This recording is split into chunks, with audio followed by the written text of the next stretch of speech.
Rolling. All right, thank you. Everyone, this is Angie Elizabeth. She is, what episode are you? 3? Yes. Episode 3 of season 2, and she blew my mind. Yep. So a whole new level of understanding about Sasquatch. Okay, so my story starts out, I have a paranormal background. Bigfoot was not even on my radar. I believe they existed. I just was not interested in them. 2 years ago, I moved. I downsized from a village and I moved into a bungalow type house in Macomb County on a main highly trafficked road. I have like almost an acre and it's surrounded by 100 and some acres of woods, clear cuts, and fields. So I love the house. It took me a little bit to get it because after the third time, somebody always had an offer on it. So this is part of the story that I believe I was meant to be there because the offers kept falling through. And the day I went to look at the house, my real estate agent told me that it was not back on the market. And I said, yes, it is, check again. So she checked again, sure enough, long story short, I got in there. I moved in like the first week in November. And it only took a couple weeks for me to start having activity. My first activity was a long whistle that went between my house and my garage. And this was at 3 o'clock in the morning. It was so loud, it woke me up. I sat up in bed, I listened, and I was like, what is that? At this point, in the woods behind my house, there's a semi-trailer, and there's all kinds of things in there. There's children's inline skates, there's life jackets, there was a mattress, there was a big waterfall type deal in there that looked like rocks. So I thought I had a homeless person living in this trailer. So I'm listening to this whistle and it's going extremely fast between my house and my garage, and I can hear it going off into the distance, into the woods, and I'm like, wait a minute, that is not a homeless person doing that. Number one, they can't whistle that loud and they're moving very quickly. So then I just went back to sleep and forgot about it. Well, I work for the post office, I'm a carrier. So we had Christmas season coming up, and that first snowfall we had, I went and got home about probably 7:30 at night, and I'm out there and my snowblower broke. So I had to shovel my driveway, and my driveway is long, and I have a 3-car garage, so that pad in front of it is a pretty good size. So I'm out there in the dark. I have all the lights on the back of the house. There's one spotlight, and then there's 2 spotlights on either side of the garage. At this point, I have no cameras, no motion detectors, because I didn't think I needed them. So I'm out there and I'm shoveling, and I hit my shovel on the tree, which is back by the garage. And my first thought was, that's not a wood knock, and I said it out loud. I got a response from behind my house on one of the trees, and it was a wood knock.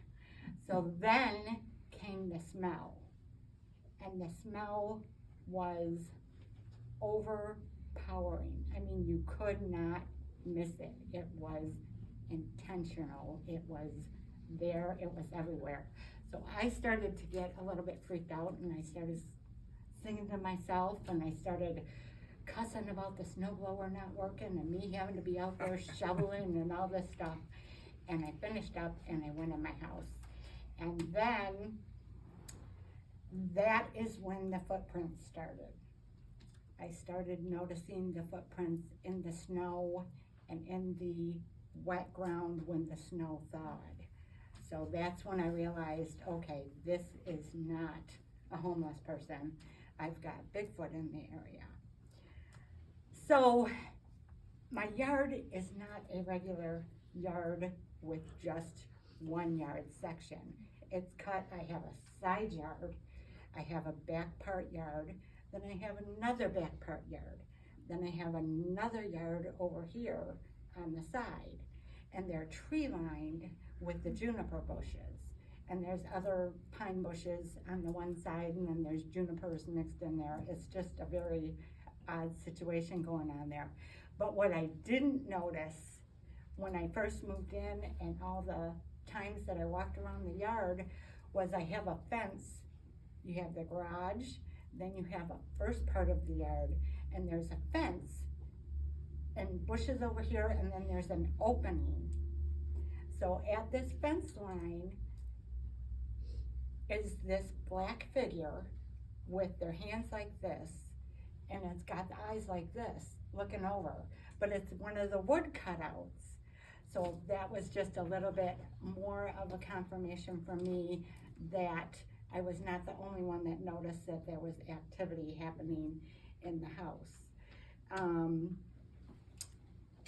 Then came the mind speak, and my Bigfoot family is black, and there's 12 of them all together. 3 of them live on the west side of the road, which is the side of the road that I live on, and the others live across the street. Now, my Bigfoot family is a mother, a father, and he's about 5 now. He was younger 2 years ago, and his face did not have the hair on it. It was bare skinned. And now, in the 2 years, his face has filled in, and he's now full of hair. And mine have the flat nose, and they look like they have Down syndrome. So they look a little bit different than the other ones that people have described. And these 3 are the only black ones that I have come across myself. I have seen other brown ones. Now I've seen the little guy whose name is Olaf, and that means ascendants, or ancestors descended. And then the big male is named Jabi, and I think that's a nickname, and that means beautiful, prayer, adorned. And then his mate is Mima, and her name is blessing or consecrator. Now what's interesting is the first mind speak that I had was the word Hungary, and it was from the little one. And I kept saying, I'm not feeding you, go forage in the forest. Hungary, Hungary. And this continued for a couple days. And then I kept telling him, I'm not feeding you, I'm not feeding you. And why are you saying hungry like that? Why are you pronunciating it like that? So I looked the word up, and Hungary, like the country, means people that conquered the land. So they have their own way of giving information to you. And through the mind speak, it started out originally as Hebrew words that they were giving me, along with the physical things that they would do. I've had house bangs, I've had gifts given, and I do gift now. I don't feed, I just gift, and I only gift on holidays. Now, do I think they're gonna get mad if I were to feed them and I would miss a day? No, they don't have that kind of mentality to where they're gonna get angry if they're not gonna get food. This is my personal experience with my Bigfoot family that lives around me. Now, what others do, they may get mad, it just depends. The male and the female are older, so they have been around people a lot longer, so I think that is why they're so used to interaction with people and why they're not aggressive. I think it's because they've gotten used to it. I just lost my train of thought, so.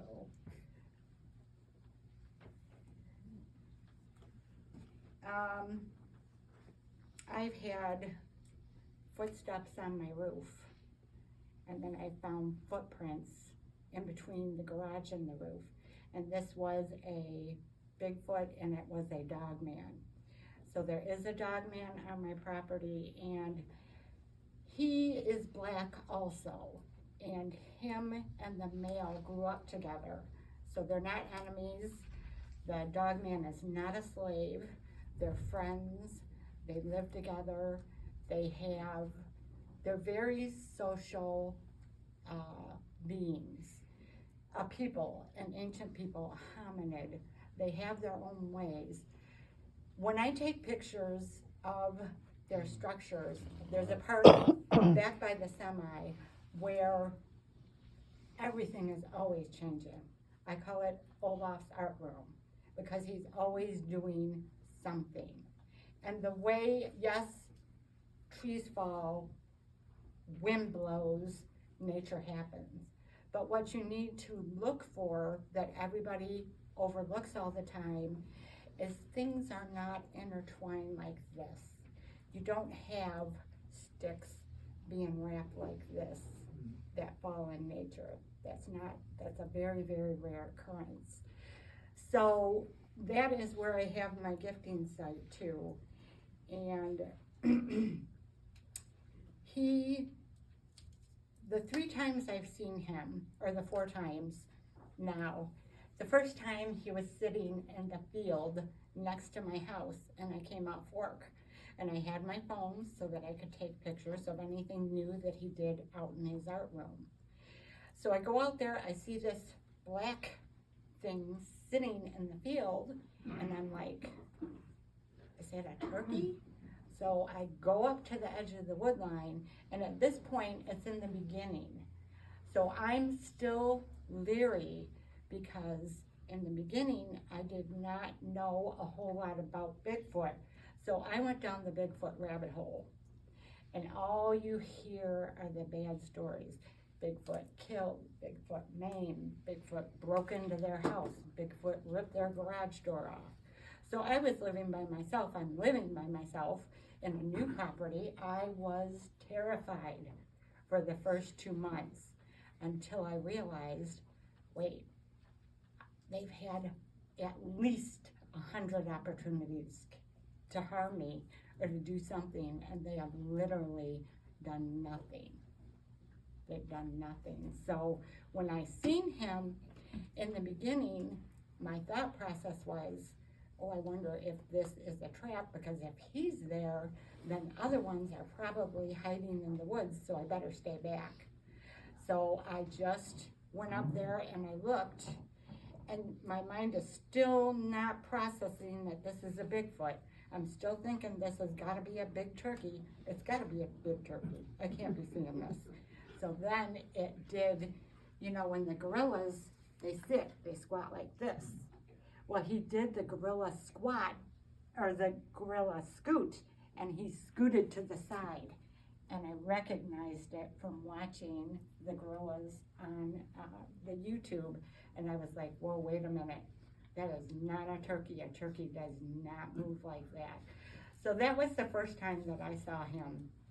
And the second time that I saw him was when I was mowing my grass, and this time he was laying down in a deer trail, and the woods are right there, so I was mowing around this way like this, and I spotted a large black figure laying on the ground, and I went and checked it the next day at the same time to make sure it wasn't a shadow, because you always want to question what you're seeing. You want to debunk first before just assuming that what you're seeing is a Bigfoot.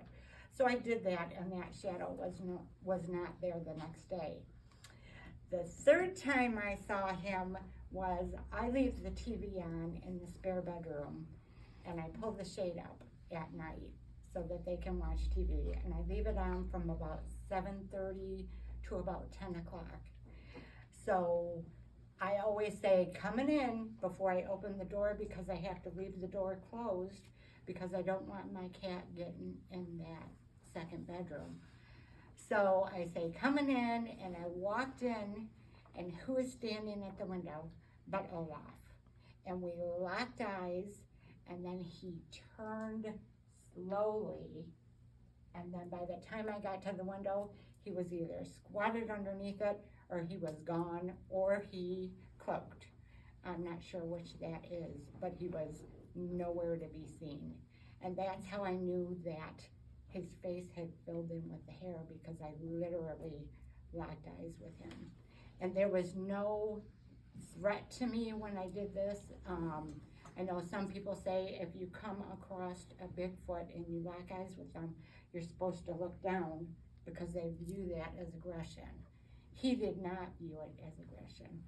Now the fourth time that I seen him was when we had that really bad storm. I have big old trees all around my property, and huge branches came down, so I had to clean that up, and I put it in a big brush pile, and my power was out for like 3 days. So the first night I'm at my window, and it's like dusky, it's not quite dark yet, and there is a small fence by this garden, and I'm 5'4". So I'm at the window, and I'm just trying to get some air because it was like 100-degree day, and my air wasn't working, and there was a little bit of breeze. So I'm standing there, and I'm just looking out, and I see this black figure from about here. The fence comes up about here. I seen it from about here to here, and I'm looking, and mind you, this was just a few months ago, and your mind still doesn't process it. It still doesn't process it. So I'm looking, and he's just moseying. He is not in a hurry, he's just moseying.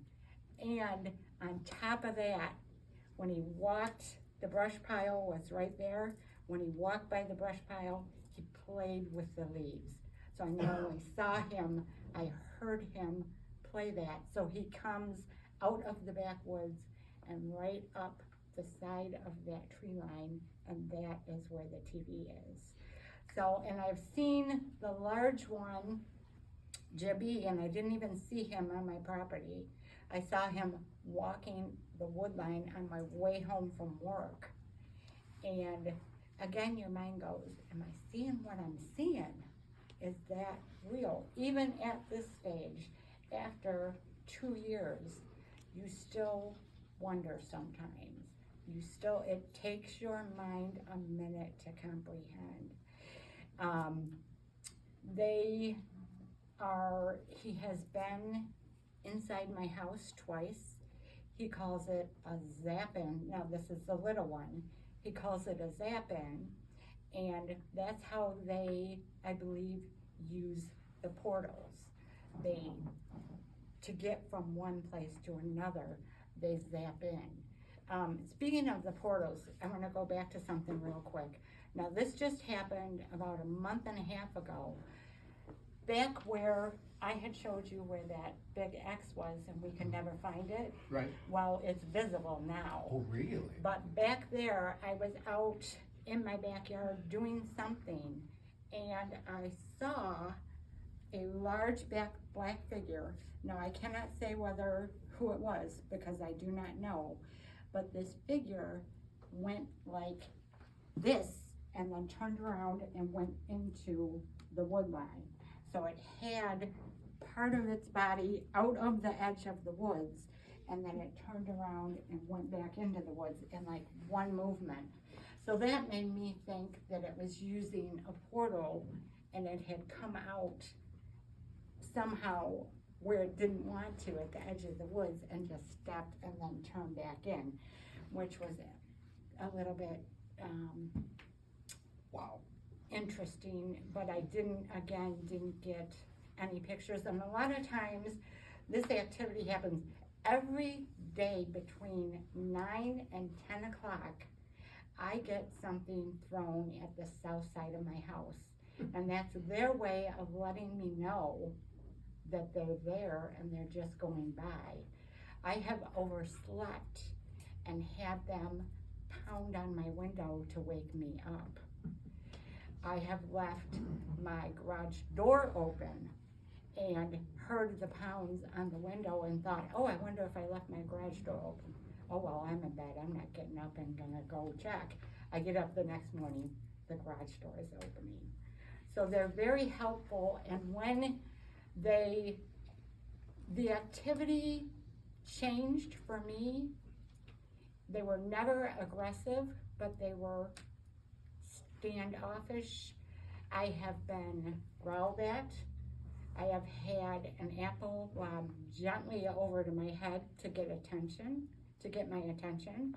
I have had, I don't know what they were, sticks or pine cones, or I'm not sure, repeatedly thrown back in Olaf's playroom to get my attention. It stopped when I looked up.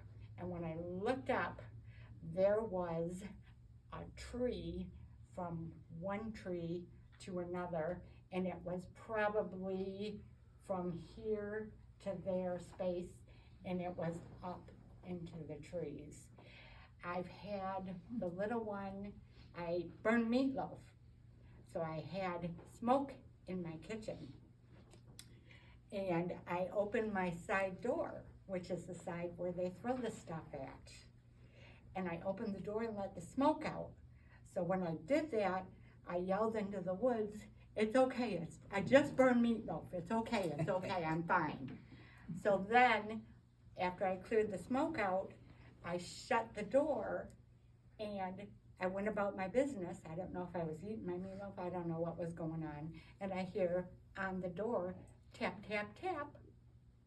And they always, the ones around me will tap 3 times. Tap, tap, tap.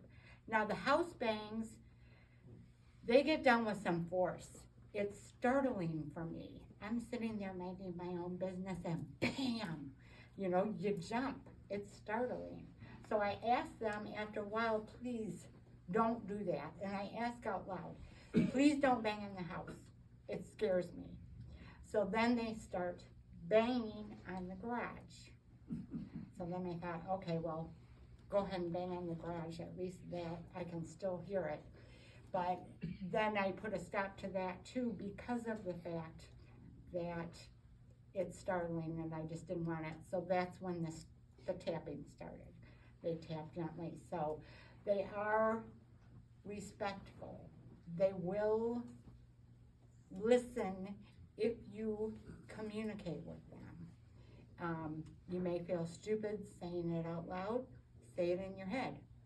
They'll pick it up, especially if you have a rapport with them. The first thing that they will do is they intimidate first. It's always their go-to. It's always intimidation first, and then it changes from there. My interactions with them deepened and changed when I had the mind speak that said, you're one of ours now. So that means that I had got accepted.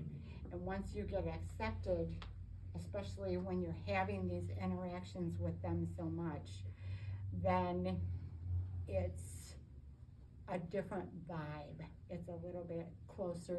They have a sense of humor. They like to play jokes.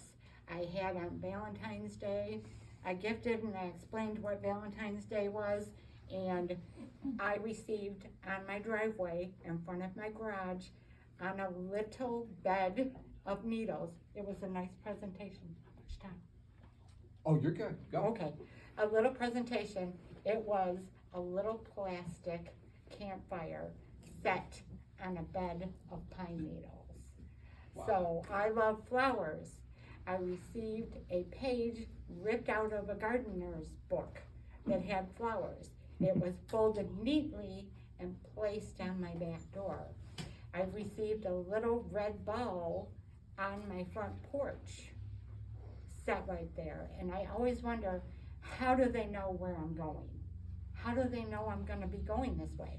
What if I didn't go that way that day? I might not have seen it. And the campfire thing was interesting because when I went by there an hour before, it wasn't there. They are that quick.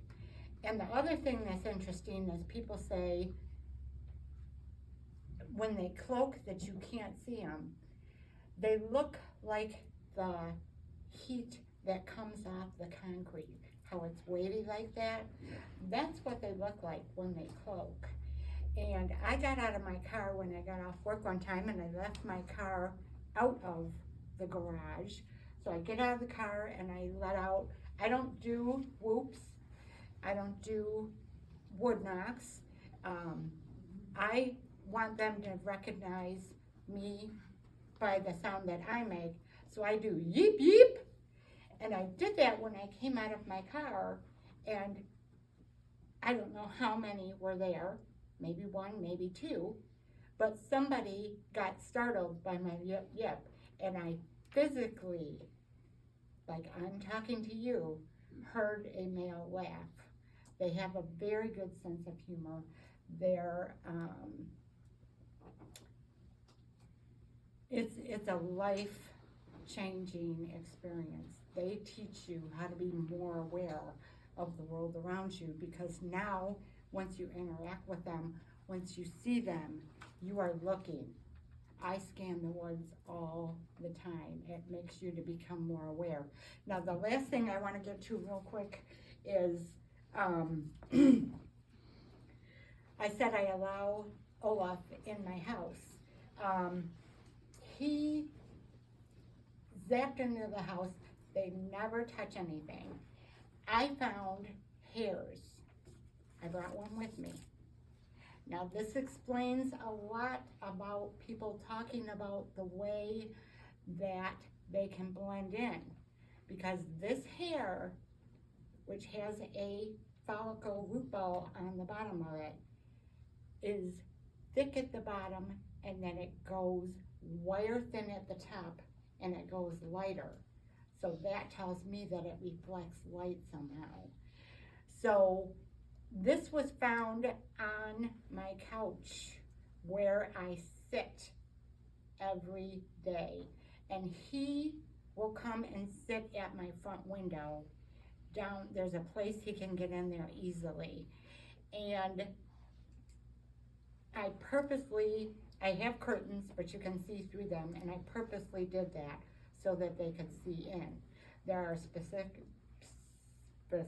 areas in my house that are blacked out that they cannot see, but that doesn't stop him from going and sitting there. I have gravel in the back of my house where my bedroom and the bathroom is. You can hear him walk that gravel when I go in to take a shower. And you can hear the footsteps. I've gone out there and tried to imitate those footsteps. I can't even come close. And you can hear him rustle in the leaves that are in the back. Like I said, my lot is treed, and you can hear the bipedal footsteps. Now, I have heard the raccoons come up there too. So, and then the second time I found the hairs, I left those at home, was on, I have a junk bench that you sit on, it opens up, and it's not a drawer, it's a junk bench, and I have all my junk in there. My cat never goes on that junk bench. Ever have I caught her sitting on that. I found 2 hairs on that junk bench and a bunch of cat hair. This was on the right, the cat hair was over here, and it was a lot of it. So that tells me he's sitting there petting my cat, and the hair is coming out of there, which is fine. When I leave for like a weekend or whatever, I have a place up north, I leave my back laundry room window open, the curtains open, and I leave the back door curtain open so that they can see in, because I want them to keep an eye on things. So I'm sure for 2 years they've been watching the cat. That's where the cat's litter box is. So they're very familiar with the cat. And the last thing that happened to me was just a couple days ago. I was watching this YouTube video. I'm sorry, Brian. That's okay. Don't forget about the whys. Very important. The Okay, whys in your- the whys. I will get to that real quick. The last thing that happened was I was busting out really, really loud. No TV in my house, no radio on. My phone was off, and I busted out a line from a Whitney Houston song just to see if I could do it, because she's a hard singer to follow. And as soon as I got done singing those 2 lines, which I really let it loose, I heard 3 words. I've never heard them speak words before. I've heard woos, I've heard the yells, and I have heard the ape sounds that they talk about. And there's a difference between all of those. Now, the ones around me don't put a P on the end of their woos. It's just a woo. And that's how they'll like sing. I have heard sing-songy woos. I've heard 2 of them woo together at like 3 o'clock in the morning. I've heard the yells, and the yells were in the beginning when we were getting to know each other, and I would go out there and I'd yip yip, and I must have scared a deer or something, because then I heard this huge yell coming from way back in the forest, and I was like, okay, well, that you live and you learn.